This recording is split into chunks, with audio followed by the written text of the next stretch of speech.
Senhor, pela tua presença nesse lugar. Agora, nós mostramos o teu filho que vai ministrar a tua palavra. Meu Deus, continua usando ele, meu Senhor, da maneira que o Senhor sempre tem usado. Não para falar para a tua igreja que nós queremos ouvir, mas sim que tu queres falar para a tua igreja, para a exortação, meu Pai, para a santificação nessa noite. Meu Deus, tudo aquilo que quer atrapalhar, meu Senhor, a prestação da palavra, meu Senhor, seja repreendido em nome de Jesus. Muito obrigado por tudo, em nome de Jesus.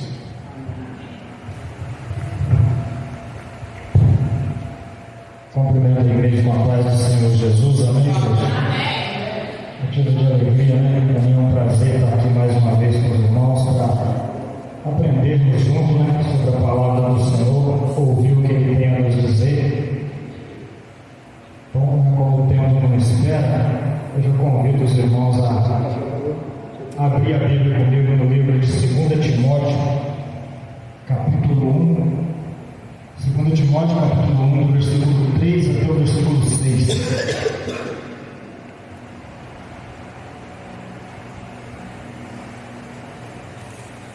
Segunda Timóteo, segunda carta do apóstolo Paulo, direcionada a Timóteo, capítulo 1, do versículo 3 ao versículo 6. É verdade. Vou estar lendo aqui. Creio eu que a maioria já achou, aqueles que não achou está quase achando. É verdade. Então, a palavra de Deus diz assim, ó, o apóstolo Paulo escrevendo essas palavras a Timóteo, ele falou assim: dou graças a Deus a quem desde os meus antepassados sirvo com consciência pura, porque sem cessar me lembro de ti nas minhas orações noite e dia. Lembrando das tuas lágrimas, estou ansioso por ver-te, para que eu transborde de alegria, pela recordação que guardo da tua fé sem fingimento, a mesma que primeiramente habitou em tua avó Loide e em tua mãe Eunice, e estou certo de que também há em ti. Por esta razão, pois, te admoesto que reavives o dom de Deus que há em ti pela imposição das minhas mãos. Só até aqui, a igreja pode se sentar em nome de Jesus. Antes eu queria lembrar para a igreja, antes de a gente entrar nesse mistério aqui, o apóstolo Paulo, o autor dessa carta a Timóteo, direcionada a Timóteo, quando a gente estuda, né, as cartas de Paulo, as escritas de Paulo, a gente entende que Paulo tinha muita intimidade com Deus, ele tinha muita experiência com Deus.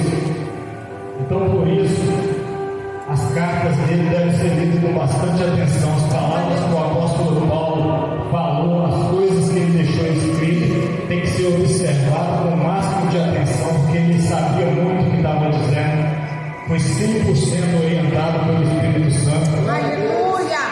Quando eu começo a analisar a sabedoria desse homem, assim como de todos os demais autores da Bíblia, eu me sinto tão pequeno, eu me sinto tão imerso, com tão pouca sabedoria, né? E a cada dia a gente vai clamando, reconhecendo, né, essa nossa carência diante de Deus, Ele vai nos concedendo, cada dia um pouquinho a mais do conhecimento dele, né, da explicação da palavra dele. O que me chama a atenção aqui é que o apóstolo Paulo ele falou: Timóteo, eu admiro a fé que há em você, eu admiro o seu jeito de ser, eu admiro o ministério que você está exercendo, você tem respaldos para isso, porque você é filho de uma cristã, você é neto de uma cristã, e creio eu que você tem a mesma fé dessas duas mulheres. Mas porém, eu te peço, eu quero que você reavives o dom de Deus que existe em você. Aleluia! Então o apóstolo Paulo está dizendo que o dom de Deus estava adormecido em Timóteo. E isso é interessante porque às vezes o dom de Deus está adormecido em mim. E às vezes ele está adormecido mesmo comigo frequentando a igreja, mesmo comigo tendo respaldos, mesmo comigo tendo referências, tendo exemplos, para que o meu espírito, o Espírito de Deus habitando em mim, esteja vivo, esteja autêntico, esteja, né, acordado, esteja despertado e fazendo a obra, me auxiliando no meu viver.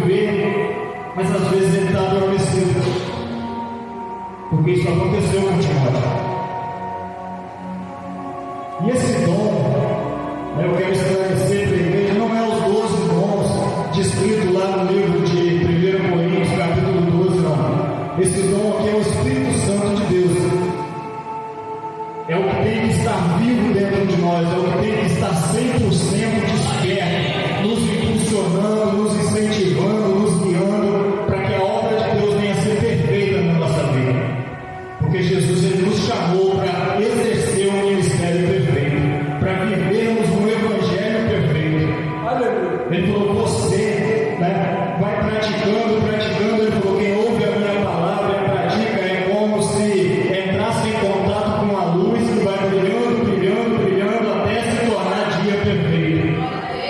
Até se tornar dia claro por completo. Mas às vezes é complicado a gente entender esse dom de Deus que é o Espírito Santo, aquilo que Ele nos prometeu, aquilo para nos ajudar, porque Ele sabia que nós somos capacitados. Por si só não conseguimos alcançar o que Deus tem preparado para nós.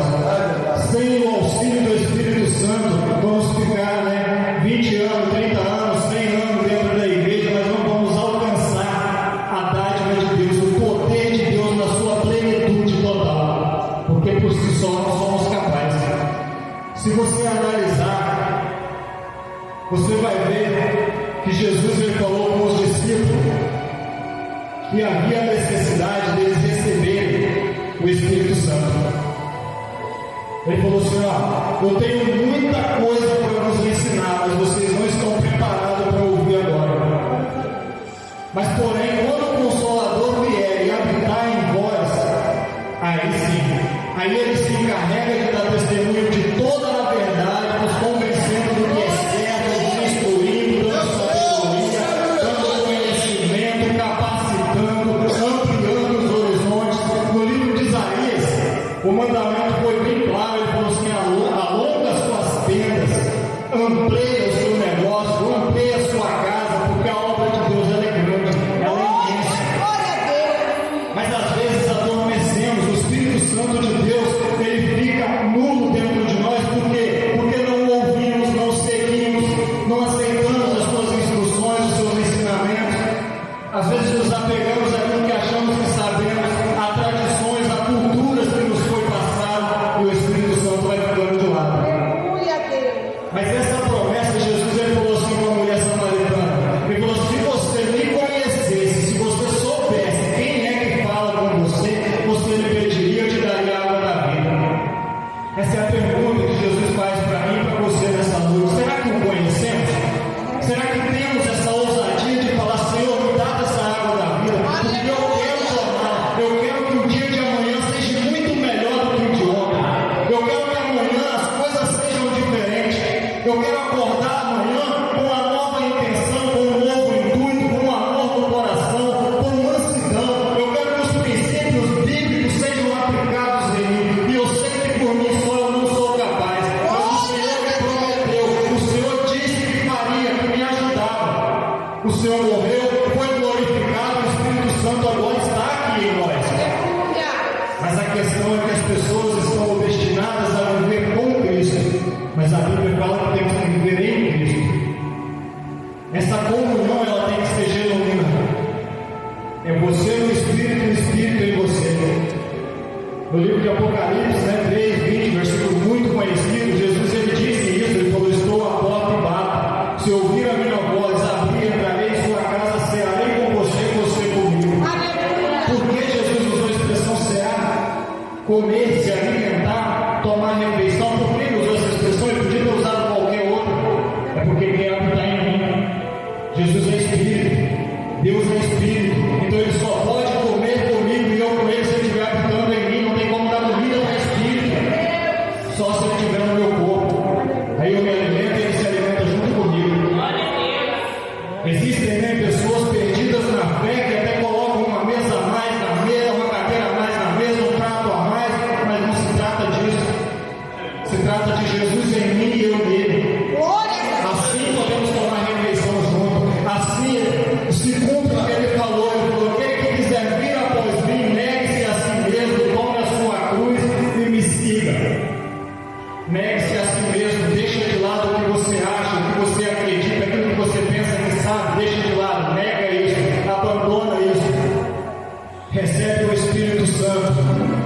e segue a Jesus.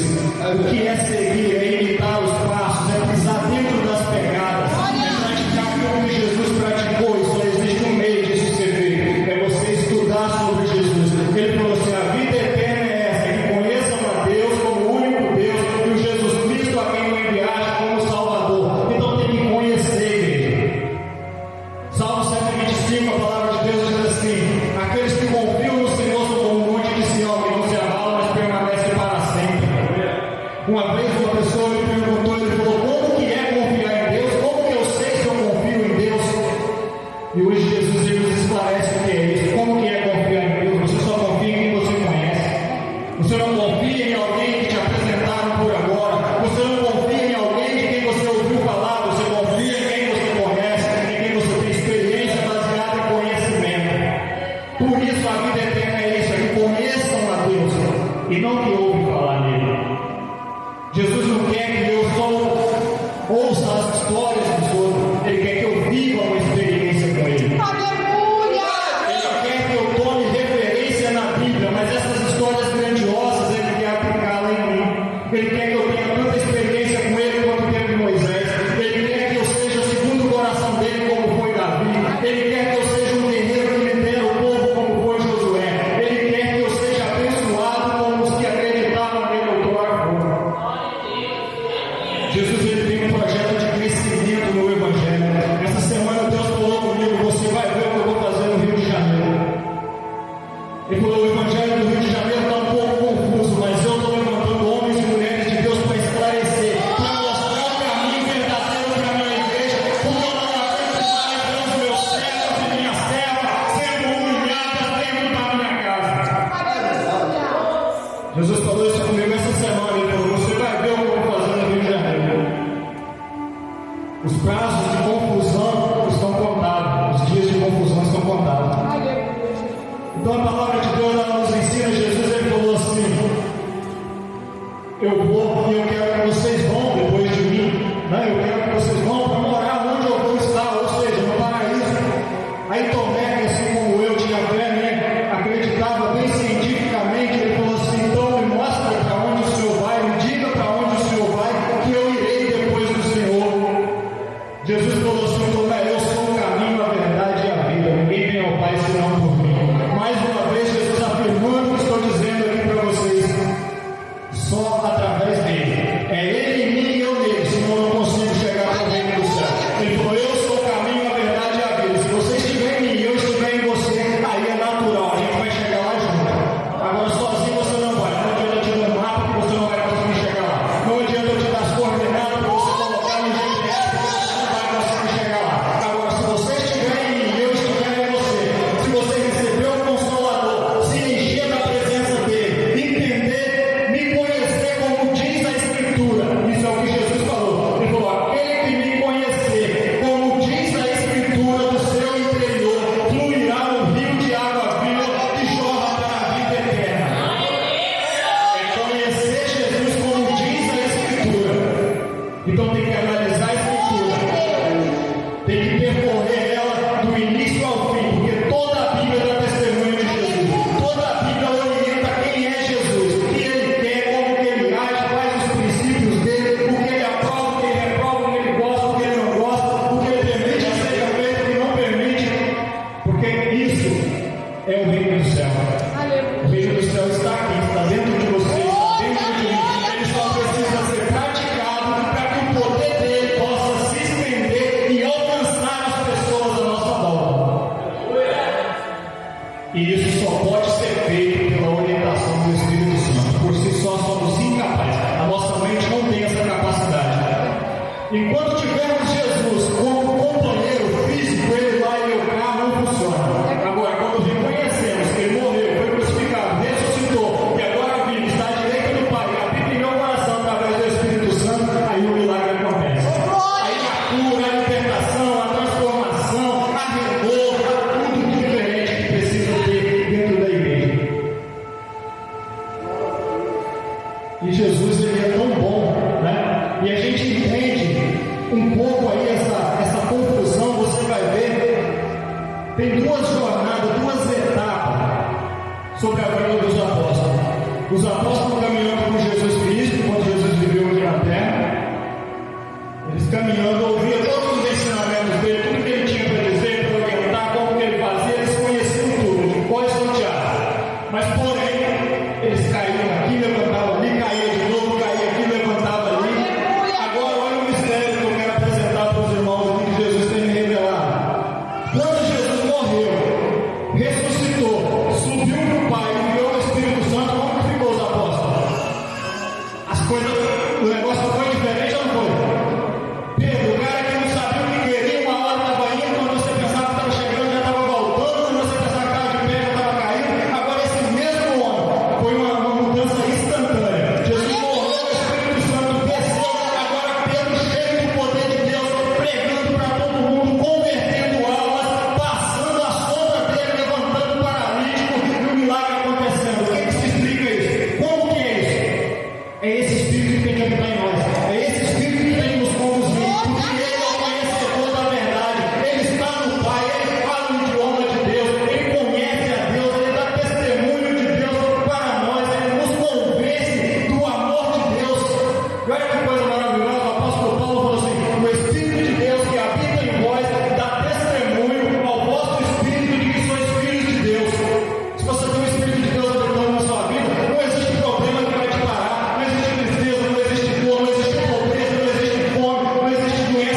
ele te prometeu. Ele falou que o que ele enviaria para habitar no cristão, para habitar naquele que cresce nele, naquele que buscasse a face dele. Agora você já imaginou quanto tempo de oração buscando só uma migalha, só uma fagulha do reino do céu, quando Jesus quer migrar ele por completo? Aleluia. Existem muitas pessoas que estão dentro da igreja, mas ainda não entenderam a importância dele, ainda não entendeu esse mistério do reino do céu. Está achando que é uma conquista aqui ou outra ali, não. É você alcançar um estado de espírito, como tinha Estevão, que morrendo apedrejado, olhou para os seus apedrejadores e olhou para o céu e falou: Pai, perdoa eles, não culpa eles por isso, ou seja, não impute a eles esse pecado, não culpa eles por isso, porque eles nem sequer entendem o que estão fazendo. O mesmo Espírito que estava em Jesus lá na cruz, o mesmo Espírito que estava em Pedro, aquele Espírito de calma, de brandura, né? Você já pensou? Você e seu companheiro pregando aqui, está vendo? Até eu acompanho lá na nossa igreja, lá com o pastor, né? Deus orientou o pastor a respeito dessa palavra. Você já pensou? Pedro e Tiago aqui pregando, aí prenderam os dois, aí mataram o Tiago, aí joga Pedro lá, aprisiona ele, falou assim: ó, ontem morreu o Tiago, agora amanhã, né? 3 dias depois é a sua vez. Fica tranquilo, vamos te matar também. Aí Pedro olha para o lado do outro, tira a capa, faz um travesseiro e falou: vou dormir. Vou dormir, que na hora que eu for para o céu, eu vou descansar. É esse espírito que eu quero.